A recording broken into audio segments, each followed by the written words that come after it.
BlackRock is the world's largest asset manager, with over $10 trillion in assets under management.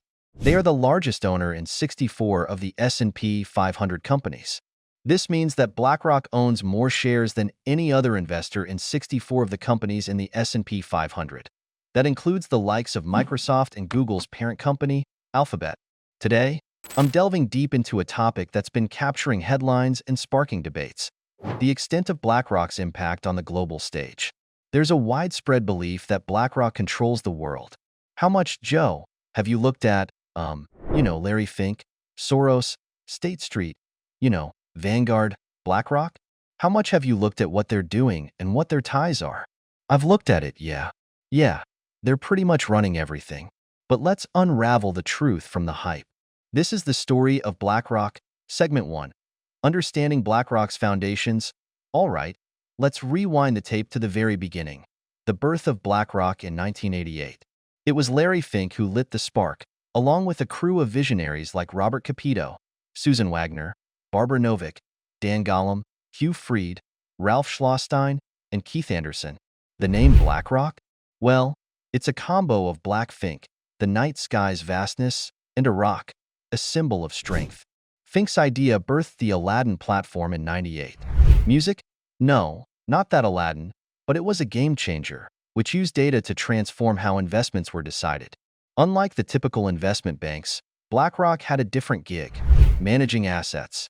Boy, did it skyrocket from a $5 million venture to an $8 billion powerhouse in just 5 years, all thanks to Fink's mojo, teamwork, and diverse expertise. That was the secret sauce. Aladdin's impact solidified BlackRock as a major player, but calling it the ruler of the world economy? Now, that's too simple. Getting the lowdown on BlackRock's roots is key to figuring out its role on the global financial stage. Segment 2. The web of holdings and influence. All right, imagine BlackRock as this intricate mosaic. It's made up of powerful threads of influence and responsibility. I tell you, it's anything but straightforward. At its heart, BlackRock's sway springs from its slice of the pie in major corporations. Think tech bigwigs like Google and Facebook, and the established players in finance and energy.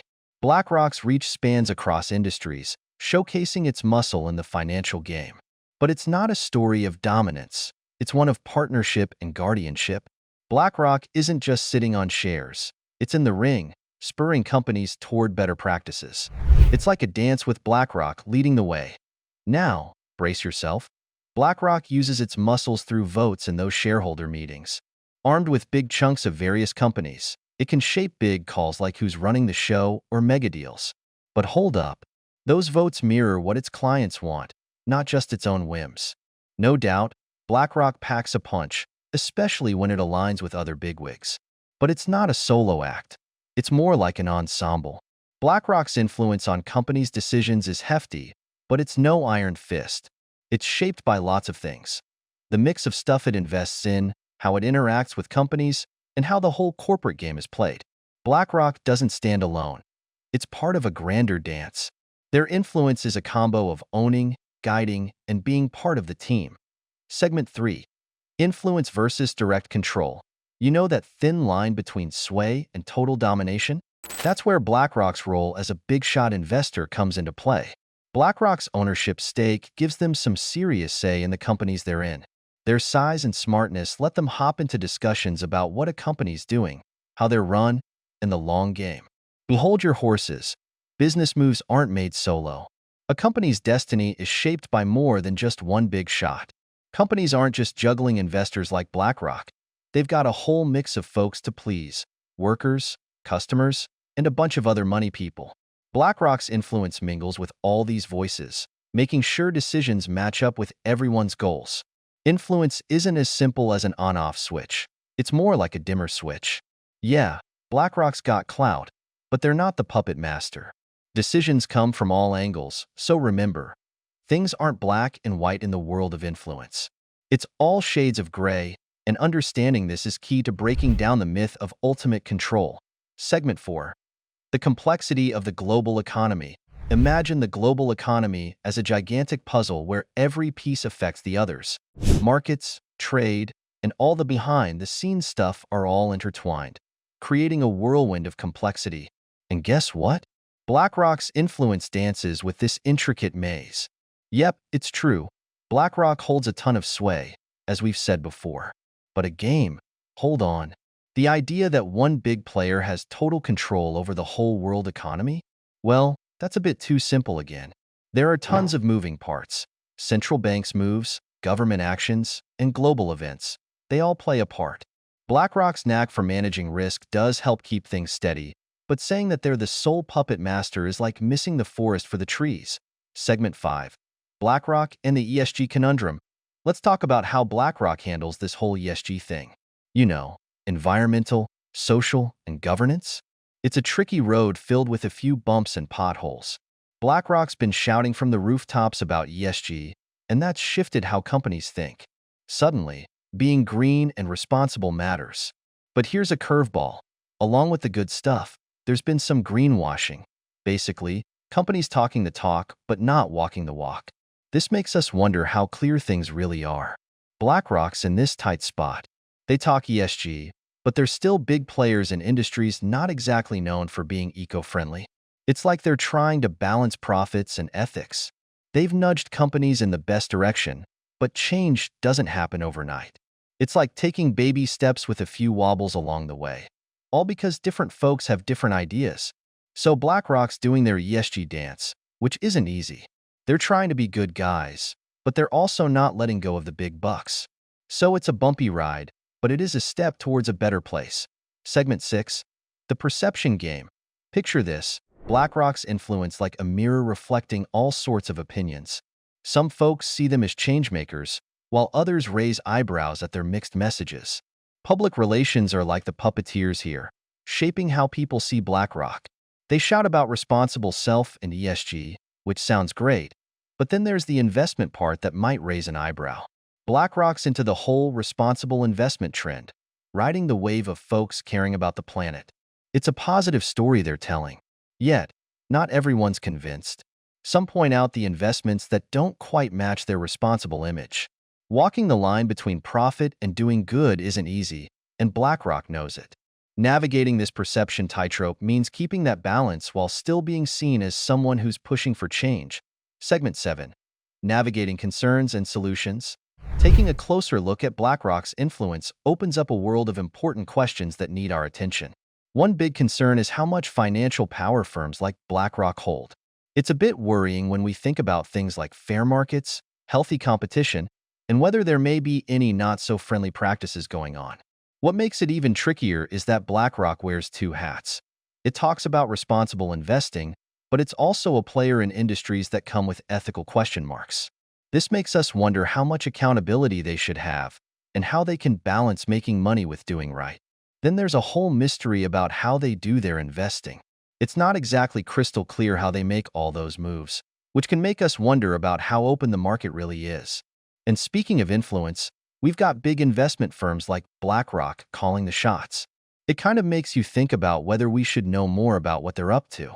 All this talk about firms like BlackRock being major players also shines a light on whether our rules might have gaps.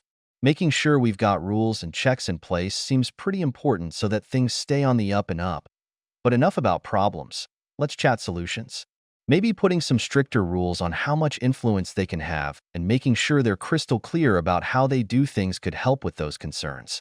Getting everyone in on the conversation, investors, regulators, and communities, could make the whole investment process more balanced and well-rounded.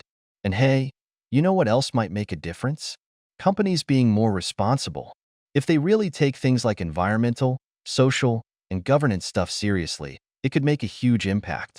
Big investment firms like BlackRock could be the cheerleader for this kind of change. Oh, and education too. Letting everyone know what ethical investing is all about could empower folks to make smart choices. That means holding companies and investment firms like BlackRock accountable when they're not playing by the rules. So, wrapping it up, tackling these worries tied to BlackRock's influence needs a mix of actions. Tightening the rules, getting everyone in on the conversation, and pushing for responsible practices, which could help level the playing field. By looking at these issues head-on and coming up with solutions, we can shape a future where big financial power goes hand in hand with doing what's right. Segment 8. inclusion, and key takeaways. Now that we've delved into the depths of BlackRock's influence, let's wrap up with some big takeaways that help us piece it all together. BlackRock's impact isn't just about owning stuff. It's a dance of stewardship, engagement, and pushing for better practices. The fact that they hold a lot of shares and engage with companies shapes what decisions get made and how markets move. The tug of war between profits and ethics is like the heartbeat of the story. BlackRock wants to do good, but it also is a part of an industry that doesn't always play nice. The balance is trickier than it seems, remember. The global economy is like this giant puzzle where everything's connected. BlackRock's influence is one thread in this massive tapestry. So don't fall for the oversimplification. How people see BlackRock matters a lot. Their PR, the good stuff they talk about, and even the investments they make shape how folks view them. There are some big concerns we've touched on, like too much power in one place, staying ethical, being open about what they're up to, and keeping an eye on the rules. Fixing these worries means tougher rules, getting everyone talking, making sure investments are responsible, and teaching folks about ethical investing. Now, the big idea here? BlackRock's influence isn't a solo act. It's more like a puzzle where lots of pieces fit together. They do change things, steer markets, and make companies think. But thinking they've got total, absolute control? No, that's too easy an answer. So, bottom line, getting what BlackRock's all about needs seeing all the angles. It's a mix of stuff: money, ethics, rules, and society. It's like knowing the whole recipe before you cook up a story. So I don't think it controls the global economy, but it certainly has a major influence, and there needs to be controls put in place. So who could do it? Thanks for joining me today on this journey, and if you've enjoyed this insightful ride, show your love by giving that like a tap, subscribing to my channel, and sharing your thoughts and suggestions for future videos down in the comments. The story continues.